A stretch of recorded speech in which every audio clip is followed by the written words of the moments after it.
तर बघू शकता आपली पराठी व्हाईट गोल्ड.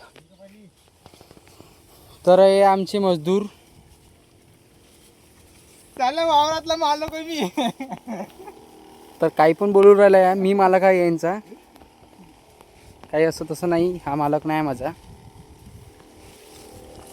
तर अशी पराठी लावलेली आहे आशा नावाची. तर बघू शकता तुम्ही पराठी.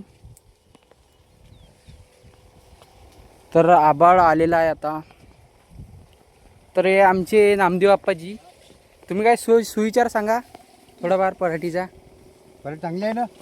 चांगली आहे ना पराठी. हे कोणती फवारणी मारताय? हे 300 गोल. 300 गोल्ड. 300 वाला. तर बघू शकता मित्रांनो, आप्पाजी इतके वयाचे असून चर्र काम करते. झर्र धावते. पिकअप आहे यायली चांगलं. यालाच म्हणतात व्हाईट गोल्ड. व्हिडिओ आवडल्यास तर भावांनो लाईक अँड सबस्क्राईब करा. धन्यवाद.